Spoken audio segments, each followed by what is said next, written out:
अस्सलाम वालेकुम प्यारे बच्चों, उम्मीद है आप सब खैरियत से होंगे और ईमान की बेहतरीन हालत में होंगे। जैसा कि आप सब जानते हैं, आप लोगों की ऑनलाइन क्लासेस हो रही हैं। आपने पोर्टल पर अपना लेक्चर लाजमी सुनना है और होमवर्क लाजमी शेयर करना है। स्कूल टाइम में ही होमवर्क शेयर किया जाए। आज हम 6 क्लास का कंप्यूटर का चैप्टर नंबर 5 देखेंगे। सबसे पहले हम इसकी डायरी देख लेते हैं। आज का एसएल है हमारे पास introduction to digital citizenship and civility. सीवर्क है। रीडिंग पेज नंबर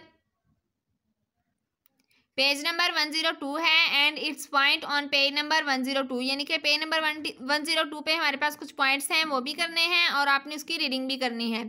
सीवर्क होमवर्क में जो है वो आपने सेकंड पॉइंट जो है समरी का, वो याद भी करना है और लिखना भी है। अब हम लेक्चर देख लेते हैं। Digital citizen. A digital citizen is a person who develops knowledge and skills to use digital technologies and the internet to responsibly participate in various civic and social activities.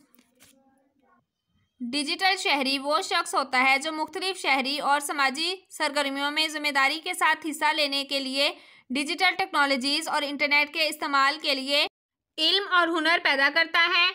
In order to become a positive digital citizen we must follow appropriate use of technology, cyber safety and cyber ethics.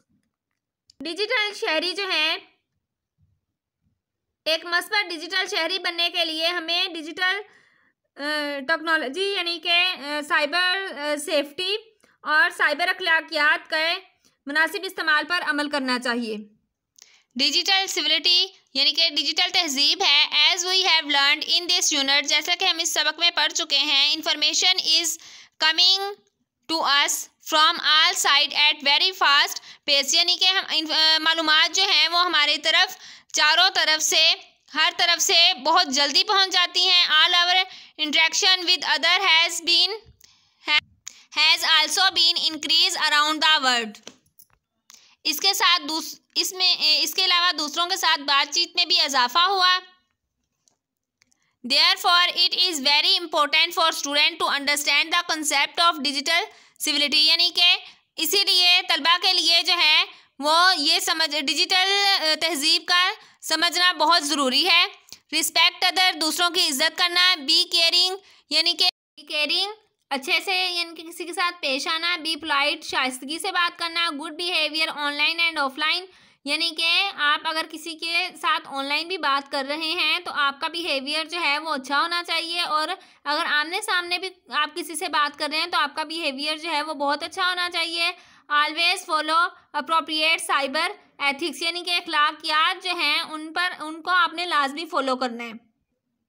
Digital civility refers to the responsible use of the digital technologies during the online interaction with other, यानी कि digital तहजीब में हम रहकर जिम्मेदारी के साथ दूसरों के साथ ऑनलाइन जो है वो बात करें।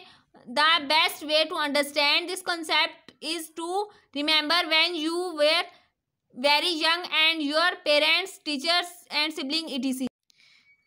Always thought you be polite, respectful to other, courteous etc. यानी कि आपको ये याद करना चाहिए कि जब आप छोटे थे आपके वालिदैन, बहन भाई, टीचर्स जो हैं उन्होंने आपको किस तरह शाइस्तगी से, आराम से बात करना सिखाया। The same concept applied when you are online interacting with other which is also known as a cyber ethics, यानी कि इसी तरह आपको जब आप किसी से ऑनलाइन बात करें या रब्ता करें, आपने इसी तरह इखलाक से और शाइस्तगी के साथ पेश आना है। इसे साइबर एथिक्स यानी कि अखलाकियात भी कहते हैं। The concept of cyber ethics is the basic around a set of behaviour और moral rules that we apply online, यानी कि ये एथिक्स जो होते हैं ये अखलाकियात को कहा जाता है।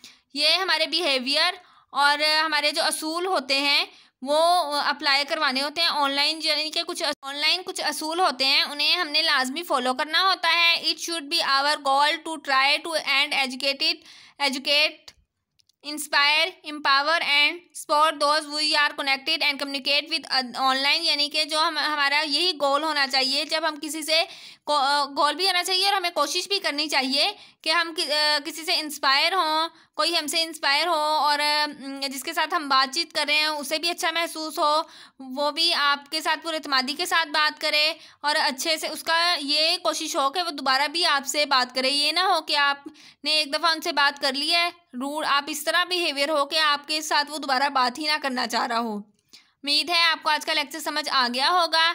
आपने सेकंड पॉइंट जो है वो लाजमी करना है, इसका होमवर्क में भी और याद भी करना है। अपना और अपने घर वालों का ख्याल रखें और दुआओं में याद रखें। फ़ी अमानिल्लाह।